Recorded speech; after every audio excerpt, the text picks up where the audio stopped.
Assalamualaikum warahmatullahi wabarakatuh. Alhamdulillah, alhamdulillahi rabbil alamin. Wassalatu wassalamu ala asyrafil anbiya'i wal mursalin wa ala alihi wa sahbihi ajma'in. Subhanaka la ilma lana illa ma 'allamtana innaka antal alimul hakim. Rabbana zidna ilman warzuqna fahman. Muslimin dan muslimat yang dimuliakan oleh Allah Subhanahu wa taala. Alhamdulillah, pertama sekali marilah kita memanjatkan kesyukuran kita kepada Allah Subhanahu wa taala di atas segala nikmat yang diberikan kepada kita.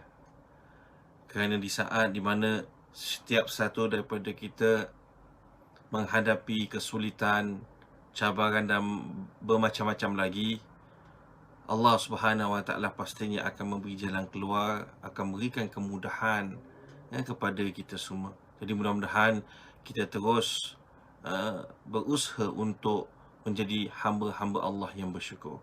Firman Allah Subhanahu wa taala dalam surah Al-Baqarah ayat ke-183 yang berbunyi, A'udzubillahi minasyaitonirrajim. Ya ayyuhalladzina amanu kutiba alaikumus siyam kama kutiba alal ladzina min qablikum la'allakum tattaqun. Yang bermaksud, hai orang-orang yang beriman, telah diwajibkan ke atas kamu untuk berpuasa sebagaimana diwajibkan ke atas umat ataupun orang-orang terdahulu, iaitu la'allakum tattaqun, semoga kamu menjadi orang yang bertakwa. Jadi di sini kita jelas bahawasanya tujuan kita berpuasa nanti adalah untuk menjadikan kita hamba Allah yang bertakwa. Jadi seakan-akan ayat ini Allah Subhanahu wa taala memberikan kita satu misi yang besar untuk kita laksanakan dan sempurnakan. Jadi pastinya dia perlukan satu persediaan sebelum kita menghadapi atau memulakan misi ini. Sama juga seperti mana kalau kita nak menghadapi ujian, peperiksaan di sekolah baik, di universiti atau di tempat-tempat yang lain, pasti kita akan melakukan persiapan, kan? Kita akan ulang kaji, kita akan bertanya kepada yang lebih tahu untuk memastikan bahawa kita bersedia untuk menghadapi ujian ataupun peperiksaan tersebut. Jadi persoalan di sini adalah, apakah persediaan dan persiapan yang perlu kita lakukan semasa kita ingin menghadapi atau memasuki bulan yang mulia, iaitu bulan Ramadan. Jadi yang pertama adalah kita harus mempersiapkan kerohanian kita. Kerohanian kita harus persiapkan. Sebab itu tujuan utama kita berpuasa, bertakwa. Maka apa yang perlu kita lakukan untuk mempersiapkan rohani kita, spiritual kita? Untuk memperbanyakkan doa.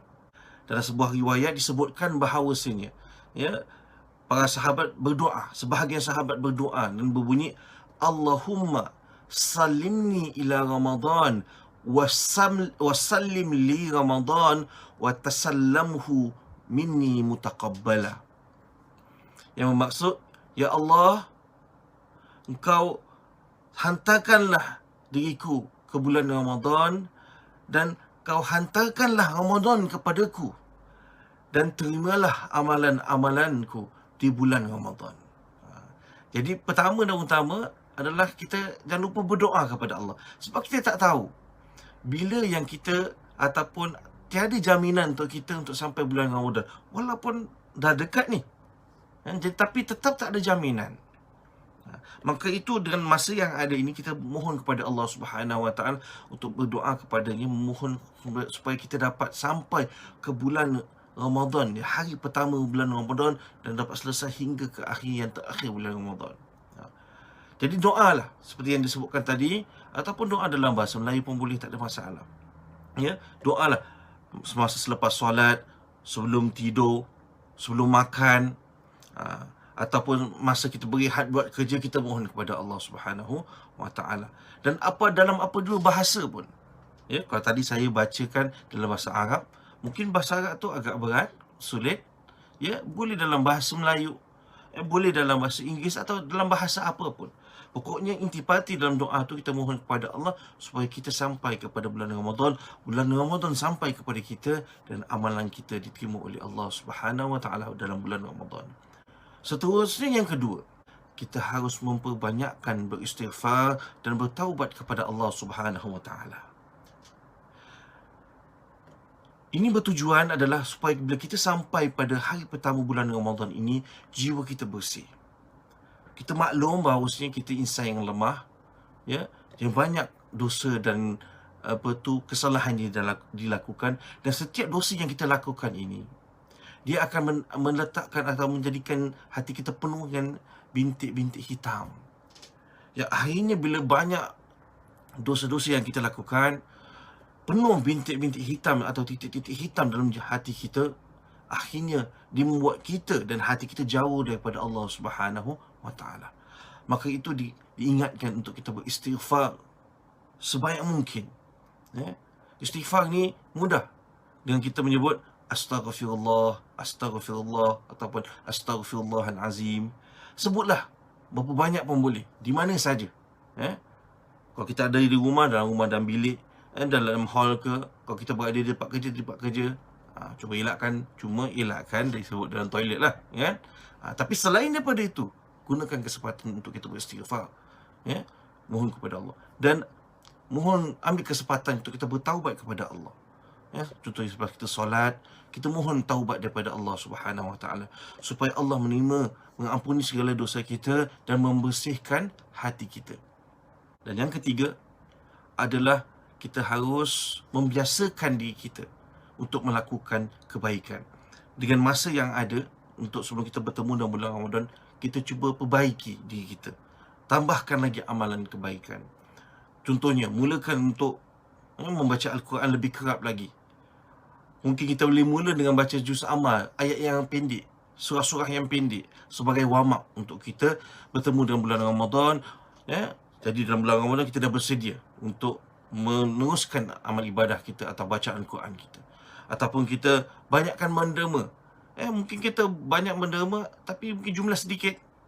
Mulakan dengan $1, $2, $5. Mudah-mudahan bila kita sampai ke bulan Ramadan, lebih mudah, kita lebih senang untuk menderma. Dan lebih penting lagi adalah untuk mendidik kita untuk bersabar. Bersabar adalah satu kebaikan. Kenapa? Kerana bersabar itu harus dididik pada awal, kerana dalam bulan Ramadan akan diuji. Maka kita harus sabar dari emosi kita. Jangan suka komplain, jangan suka mengata, dan sikit-sikit tak puas hati, komplain kat Facebook, komplain kat itu, dan sebagainya. Kawal ucapan kita, kata-kata kita. Jangan suka menyakiti hati orang lain, dan kawal tingkah laku dan tangan kita, kaki jangan suka berdal orang, bantai orang. Na'udzubillah min zalik. Kerana dalam bulan Ramadan pasti kita akan diuji.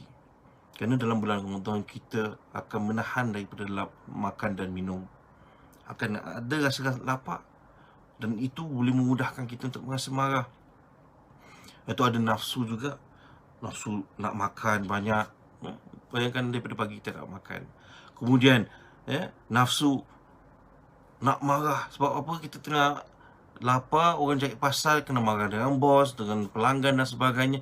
Maka kesabaran itu perlu dididik. Jadi dalam masa yang ada, kita cuba sedaya upaya untuk mendidik diri kita untuk bersabar.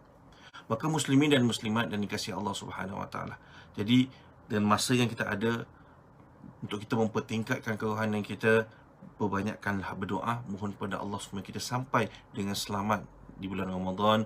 Banyakkan beristighfar dan bertaubat kepada Allah, dan mulakan untuk memperbanyakkan lagi amal ibadah, buat kebaikan. Mudah-mudahan dalam bulan Ramadan kita rasa benda itu perkara yang biasa dan tidak asing lagi. Subhanakallahumma wa bihamdika asyhadu an la ilaha illa anta astaghfiruka wa atubu ilaik. Wassalamualaikum warahmatullahi wabarakatuh.